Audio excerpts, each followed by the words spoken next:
And now, you're tuned in to RBLR, the home of Tampa Bay's Reveler Sports.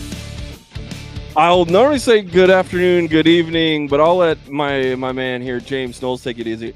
My name is Eureka Wheeler, and I am the producer here at RBLR Sports, and we are live in Ybor City at the BarrieHaus Beer Company for yet another RBLR Rowdies watch party. Alongside me is the main man, the man you really want to listen to, and that is my esteemed colleague, James Knowles. James, what's up, buddy? Nothing much. I am here to enjoy not only some good beer, but some good soccer, we're hoping, despite it being played on a very rough pitch, a very rough turf. But yeah, I'm hoping that we're going to see some goals tonight and probably 3 points, let's say. Yeah. Oh, well, we all did guess that there would be a victory. Everyone I know did. we had our Rowdies UK. Shout out to you over across the pond. We also had Carlos, the other co-host of the Rowdy Show. I predicted a win. He predicted a win. Everyone predicted a win, James. So I guess the first thing I want to say is that there is still time to get to Ybor. If you're not in Miami in the crowd, all right, if you're not already across the bridge somewhere at one of the other really cool watch parties, get your butt down to the BarrieHaus. We've got pitcher specials on 4 different types of beer. It's all award-winning beer here. We're giving away stuff at halftime. So why aren't you here? I know if you're watching this in the car while you're driving, get your butt down here. There's a parking garage literally around the corner, and there's a parking lot across the street. So we've got everything taken care of. Good beer, good Rowdies, and good times. Well, let's get into our first analysis. I guess the starting 11 has come out for the Rowdies. We're in a situation on the bench. Yeah. We're running very, very, very thin. That's the big point. But can you run us through the 11 and what you kind of see from that? Yeah, absolutely. So in net, we will have Connor Sparrow at the back. Right now is listed Connor Antley, Forrest Lasso, Freddie Kleeman, and Aaron Guillen. In the midfield, Charlie Dennis, Jordan Doherty, and I believe Josh Perez will be in the midfield area. Then up top, there should be J.J. Williams, Cal Jennings, and Jake LaCava. But we're not entirely sure what the formation is going to be because last week, when we saw something very similar to this, it was Jordan Doherty who was in the midfield kind of to start, but then he would drop deeper as we were moved into a more defensive position so that there were 5 people at the back. I'm assuming that we're probably going to see something like that because Jordan Doherty is obviously capable of playing that way. And we don't have a lot of cover at the moment because Eureka, right now, if we do see any injuries, we're just going to have to throw our hands up sometime. Yeah, maybe Phil Breno can play defender or midfield or something in a pinch. But I mean, I guess that's my first question is we do seem like of the 11 that are on the pitch, we're the better of the 2 teams. Yep. Really, the question is if there happens to be some need to bring in a substitute. You've got one young gun that's very quick, but the other 2 are sort of our super subs. What's the one weakness that you think the Rowdies might have? Well, at this point, I'm going to have to say the most obvious weakness is the fact that there are 4 players on the bench. Phil Breno is on the bench, as you had already mentioned, but then there's Dayon Harris, Ariel Martinez, and Lucky Mkosana. That is 2 strikers and 1 wide midfielder. If we have any injuries at the back, we are going to have to really reshuffle things, and I don't know what that would mean, honestly. Jordan Doherty, if he went down, then that would be our most flexible piece. So somebody make sure to take a look after his legs and give him any ice that he asks for. If they have the magic spray, make sure you have gallons and gallons of that.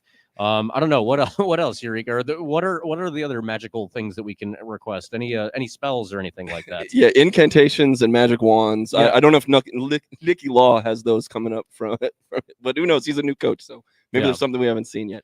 But one thing that is good about this Rowdies team is that there are a lot of there's a lot of versatility. So you have a guy like Connor Antley and Doherty that can play both defense and midfield if called upon. But what do you think? Do you think they're going to sit? I mean, they're on the road. I mean, on the road is 4 hours away from Tampa, right. So they all had home cooking. Okay, they didn't have to get on a plane or do anything like that. But while they do seem on paper that they are the better team, is there any kind of a tactical? Maybe they have to sit back because they don't want to get too tired. They don't want to rely on substitutes, or is it just full bore, score more goals, and let's see what happens? Honestly, I expect that we would probably start quickly and then probably move into a more conservative shell as the game goes on. I do think that you have to conserve yourself, not only because it is Florida in August and it is 4 hours south of Tampa, which is already hot enough on its own. But yeah, we're going to have to worry about making sure that we can conserve ourselves for a whole 90 minutes. And you still have to worry about the pitch that you're playing on here, because as much as it is a full-size pitch, as mentioned, it is a very hard turf. From all accounts, we can see that it is, really rough to play on. If you fall, you have to kind of learn how to fall, and make sure that you don't just twist your ankle on the way. Yeah.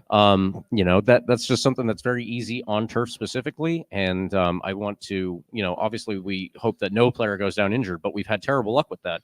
And the fact that Dayon Harris is back at this point is even remarkable.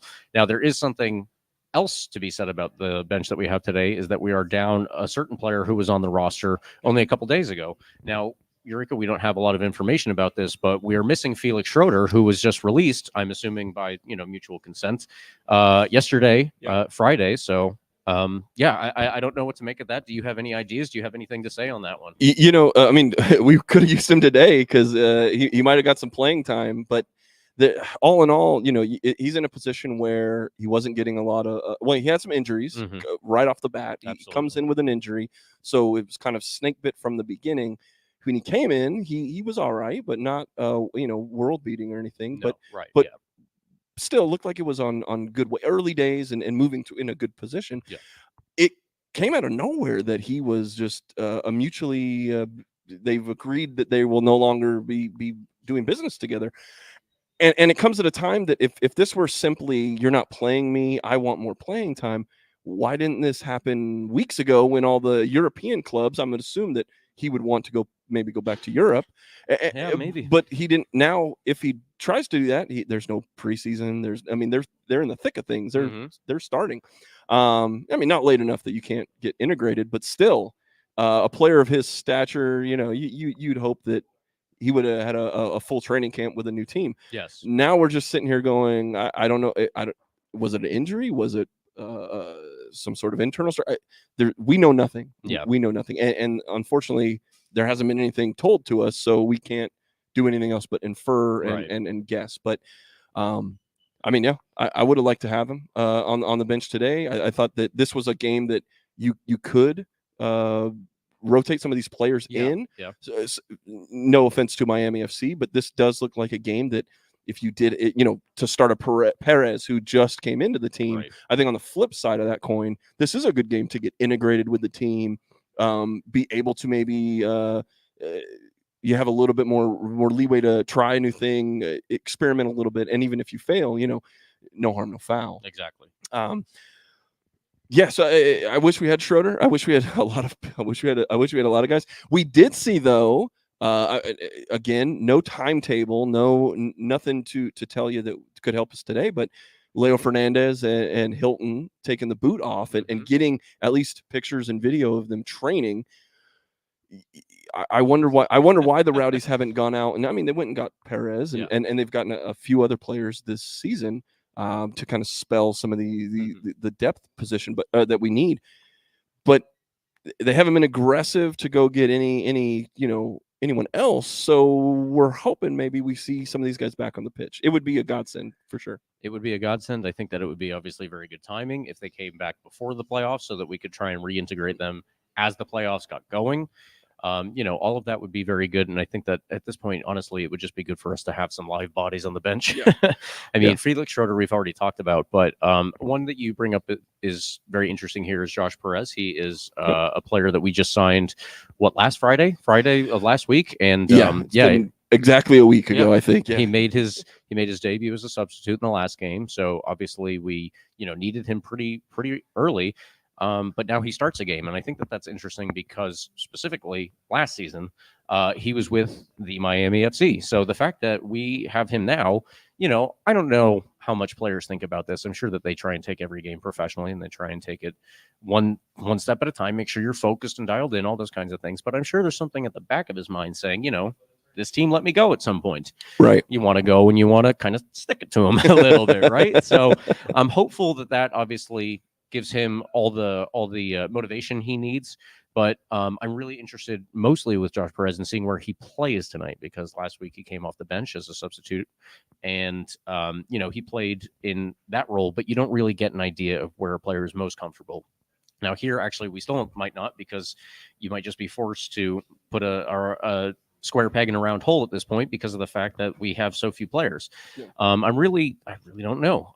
It's going to be interesting to see how they line up, because everything that we've said so far, I don't know if we're going to see again Jordan Doherty dropping deeper like he did last week, dropping into defense again. That's probably something that's going to happen over the course of the game. But if he does that, then who drops back next to him? Now, I don't see that Jan Ekra is starting this week, so he's not even on the bench. Yeah, exactly. Our usual partner to Jordan Doherty isn't out there. So what does that mean? Who's going to be there? I'm assuming that Charlie Dennis will be dropping back and playing in that number 8 role that we have usually seen from Jan Ekra, and if so, then does that mean that Jake LaCava or Josh Perez play the number 10? Are we not going to have a number 10? I really don't know what's going to happen with this.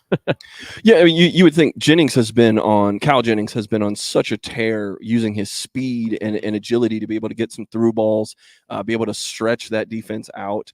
And you can have players like LaCava that are more kind of top of the box, with some creativity, with some ability, but just that rocket to be able to be a deep threat.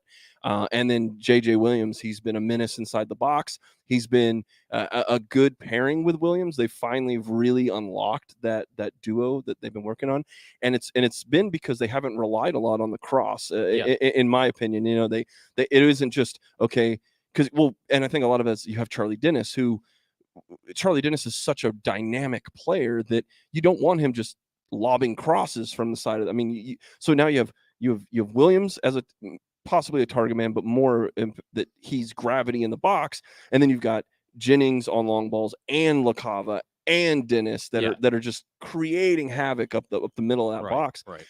And JJ's there to kind of poach something if need be, or he's just create something by taking the ball off one of the defenders. But he did it all for that second goal of the last game. But he did.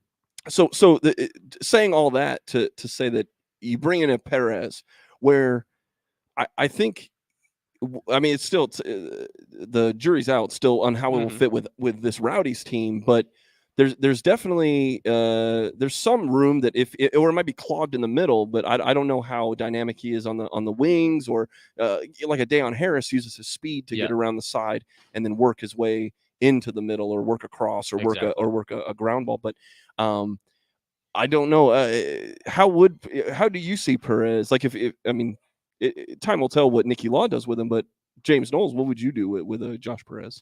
Well, the most that I've seen of him, and that isn't a ton to be fair, I've seen him play for the Miami. I've seen him play for El Salvador, who his family comes from El Salvador, so that's why he was eligible. It should be noted that his uncle is also a former Rowdies player. Yeah, there we go. The current coach of El Salvador, Hugo Perez, he played for us and them. But yeah, now we have the nephew, Josh Perez. So I have seen him play as a wide player. I've seen him play as kind of a wide attacker. He will, get himself into the attacking positions where he is trying to get into the box and trying to create things. I think that he is best with the ball at his feet and trying to run at people. He can, he has the confidence to dribble. I don't know that he's always the best at it. When his signing was announced, I will say, I don't think that he was the most inspirational signing I've ever seen, but as noted already, obviously we need bodies, and Josh Perez is still a capable player. He's not somebody that's going to light the league on fire by any means. I will say that, but he has his moments, and I believe he's scored against us in the past, I think. But when he was playing for Miami against us, especially, I remember him just being a nuisance. And honestly, and that's kind of what we're going to need in a lot of instances. The Rowdies are known for our pressing, and we're going to have to do that again here. We are going to have to press against them when they have the ball and try and win that back, especially if we can do it the way that J.J. Williams did in the last game. Then we will be able to hopefully get a goal or two along the way. I would like to see Josh Perez continue to be a nuisance and maybe just going the other way now. Going for us. Well, we've talked a lot about kind of the attacking, which is a big question mark in terms of how Perez will fit in. But the midfield is where we've really shined. Now, Jan Ekra is a huge part of that, and he is not in the 11 or on the bench, but still in capable hands of Jordan Doherty, I think, maybe fits more as a defensive presence today. Yeah. I mean, he is a good on the attack, but I think Doherty has to really lock down that midfield. What do you see? Absolutely. What you're maybe dropping LaCava, you're maybe dropping Dennis back on defense a little bit. What do you see the midfield looking like today? Honestly, the way that I can see it right now is possibly kind of a 4-4-2 situation where Jake LaCava is pretty much out on the left and Josh Perez is pretty much out on the right. And in the midfield, we have Charlie Dennis playing as a number 8, number 10 kind of hybrid role. Okay. And then Jordan Doherty will be the deeper of the two naturally. He will be the one that's sitting in front of the defensive, in front of the back line and, trying to be the quarterback, so to speak, where he can take the ball and spray it around, try and find people who are open. And those ones, again, hopefully will be Perez on the right and LaCava on the left. Or we could see JJ Williams doing what he was doing last week, where he was dropping deep to receive the ball, turn, and then find somebody and carry it forward. I'm hoping for kind of all of those things. And I'm interested to see that does or doesn't work out, because we are going to have to deal with a lot of attacking power or prowess from Miami in certain situations. But I think what we're really going to see from Miami is them trying to win the ball, just similar to us, the way that we press. They're going to try and press when we have the ball and win it back in advantageous positions. If they can do that, then obviously they're going to try and get a quick shot off. So if we can keep the ball the way that we usually do, keep it on the ground, pass it around, just not lose possession in bad areas, that's going to be important to us maintaining a shutout, really, because I don't see Miami having it in them necessarily to beat our back line with the players that they have. Just to go over that real quickly. Yeah. In net, they'll have Adrian Sendejas, whom we thought. Yes. At the back, it'll be Mark Zegbers, Ben Ofemu, Paco Craig, and Nathan Stanley. That is what we expected. Gabriel Cabral, Bolu Akinyote, and Ryan Telfer will be in the midfield. And listed up top are Florian Velo, Michael Salazar, and Joaquin Rivas. Now, that's going to change a little bit. This is listed as a 4-3-3. I don't expect that to be the case. I think that Florian Velo will drop deeper into the midfield, and Ryan Telfer will come up more into the attacking unit. So all of those things are stuff that I'm going to have to look out for and see if Telfer or Rivas are more on one wing or another. I assume that Ryan Telfer, because he's left-footed, to be fair, he could be on the right or the left, because if you're left-footed, you can cut in from the right side. So yeah, it's going to be interesting. But hey, if you want to join us, we just got a whole bunch of people in. Oh yeah, it's getting loud and rowdy here in the BarrieHaus, and that's exactly what we love. And again, the kickoff is just 20 minutes away. You still have time to get down to the BarrieHaus. Come hang out with us. Come hang out with the Green and Gold. We're your people. And we're here, man. We got beer specials, $20 pitchers of award-winning, amazing beer down here. At halftime, we are going to be raffling off free swag. We've got giveaways from the BarrieHaus, from the Rowdies. It's awesome, and you are the missing ingredient. So get your behind down here. Well, I would say to the Miami FC, if you had to pick maybe two players that you think are going to maybe cause the most havoc, be the most damaging for the Rowdies, who are you looking? Well, obviously, it's going to be some of the players who are on form. Right now, the player who is on the best form is Joaquin Rivas. He scored a hat trick in the last game that they played, and in so doing, he went from 3 goals on the season to 6. Funny how that happens. Yeah, that put him at the top of the scoring charts for Miami all season. And, congratulations to him. We obviously hope it doesn't work out this week. Yeah. Yeah, he's going to be important to watch. He's going to be on one side, if I had to guess. The other person that I think we're going to have to look out for is Ryan Telfer. Ryan Telfer is a Trinidadian international who comes to this league from the Canadian Premier League. And I think that he is very interesting in terms of his dribbling ability. He would like to dribble at you and then probably get a short cross off. He's not somebody who does the very stereotypical David Beckham cross, He wants to carry the ball as close to net as he can and drop it back to somebody who's waiting on the penalty spot to try and get that goal. They're going to be looking for him in terms of players who are going to create. I think that's going to be Florian Velo, obviously. He's a very important player in terms of their ability to actually create. And then it's going to come down to Mark Zegbers carrying the ball up the right wing. I think Aiden Stanley will do it on the left side, but to a much lesser extent. I think that Aiden Stanley is there more so as a defensive cog in this machine for Miami, where he's going to sit back and drop deeper to allow them to have more numbers in defense, especially obviously when the Rowdies have the ball and are trying to come and score on them. So yeah, I'm especially going to be watching Mark Zegbers and Florian Velo in terms of carrying the ball forward. I'm going to be watching Rivas and I'm going to be watching Telfer in terms of their ability to try and get into the box. And then obviously Michael Salazar, he's a poacher. That's kind of his game. At the youth levels, obviously he scores a lot, and that's where he got into the USL to start with. And now that he's in the USL, he's going to want to try and score again. So we got to keep an eye on him in the box. It's going to come down to making sure that we are dialed in when we are on defense, when we don't have the ball, and we have all of our guys on somebody so that Miami doesn't have anyone out in the open.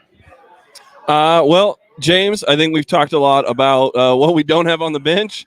But the 11 we do have on the field is certainly nothing to scoff at, and I think it's a big reason why Nicky Law has sort of picked up, and it's kind of been smooth sailing so far into the Nicky Law era. How are you feeling about the way he's managed the game, and maybe what you expect out of today? Yeah, I think Nicky has actually done a great job. There was that one loss, obviously, against Pittsburgh. I don't think that's That's a tough loss. I mean, going away to Pittsburgh, that's a tough game. It doesn't matter who you are. You can be an MLS team, and that's going to be a tough game. I think Pittsburgh took down more than one MLS team in their run in the U.S. Open Cup this year. I was about to say UEFA. Wrong federation. But anyway, I think that he's done very well. I like the fact that he has responded to things positively as well. I think that there have been moments where it's kind of not the Rowdies aren't on the ropes, so to speak. I don't think that there's been many games where we were in that situation, but there have been times when the Rowdies clearly did need to adjust things. I can't remember which game it was exactly, but it was one of the ones right before Pittsburgh. I think he made just a very early change against it. No, it was Tulsa. It was right after them. Okay, it was Tulsa. It was right after them. We came out and Tulsa had a number of chances very early on. 10 to 15 minutes. It was all Tulsa. They were the ones controlling it. He made an adjustment, especially with the midfield, and Jordan Doherty was kind of starting in a different position. And all of a sudden, it was the Rowdies for the rest of the game. Obviously, we won that game and won it pretty well. But at the same time, it could have gone kind of poorly. I think that was ultimately due to Nicky Law recognizing the situation. Obviously, most coaches are going to be able, if you get to this level, you're going to be able to recognize, okay, we're not doing well. This is where the problem is. How do you go about fixing that? I think that he's done a good enough job at adjusting things, but each new game is going to provide, every single new one is going to provide a new problem to solve. Even if we're dominating a game, you're still going to have chances that you give up. That's the nature of soccer. And if we can continue to prevent them from getting really good chances, especially in this game against Miami, I think that that's going to be important here because Miami they're not a team that creates a lot of chances. Okay. So this is where I really kind of want to see us get tested. Is in our ability to prevent them. Like if this is a team, Miami, if they can get a bunch of chances against us, a bunch of like big chances according to FOTMob, that statistic, I think that that's going to reflect poorly on us. So if that happens once or twice, you take that punch in the face. How are you going to react? I'm interested to see what Nicky Law does, but so far, I think he's passed just about every test. Of course, like we said, Pittsburgh, tough game regardless. Yeah. Otherwise, he's done very well, and I would like to see that continue. Because on the flip side, I think we've all agreed that this is this is a game that I think we're all expecting the 3 points, and anything less than that, I guess we would judge. I mean, we'll see the performance on the field, but as of this moment, if you told me we drew this game or God forbid lost this game, right now that would seem like very very unlucky or bad, and then we have to figure something out. But I'm hoping that I picked a 2-1 win, and I said that because I think that we do try to get out early against this team. I think that we don't try to be sitting around 0-0 at halftime and then all of a sudden need to create chances, need to get something going, and then we happen to win. Or God forbid we give up the little squeaky goal like we did in our last game, where it's their only shot on target and it happens to go in the net, and that is a position that I think the Rowdies do not want to be in as well. So I think this sounds like every team wants this, but this team has the ability to take possession early, press high, get it in, get some chances, put one in the net, hopefully more, and then be able to sit back more defensively and see what the adjustments are from Miami. But I said my piece. Your final word, final thoughts, and ultimately your score prediction. Well, I agree with you. I think if we can score early, the way that changes the game, obviously Miami can't sit back. Then they have to come and try and score. They won't do so immediately, even if we take the lead early on. But they will try and come out at us. And when they do that, I think that puts Miami in a very disadvantageous position. They're not used to having to take the game to – well, I'm sure they are because they lose a lot of games, to be honest. But skipping past unfortunately, that, 10 of them so far. Skipping past that, I think that it puts Miami in a position where they are not able to compete. They are not able to take the game to most of their opponents as opposed to sitting back, absorbing pressure, and then countering. I think that if we are the ones who score ahead or score early, we're ahead, they have to come at us, then we can sit back, we can counter, and if we can counter on them, oh man, there's no way that they'll beat us. Well, guys, saying our final goodbyes here again. BarrieHaus Beer Company here in Ybor City, where we got good parking, we've got everything around us, we've got everything you need for a good night. Hopefully the Rowdies get the 3 points.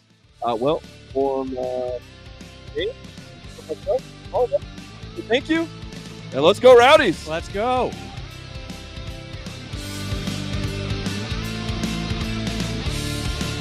Thank you for tuning into this presentation by RBLR Sports. On your way out of the stadium, please remember to like and subscribe.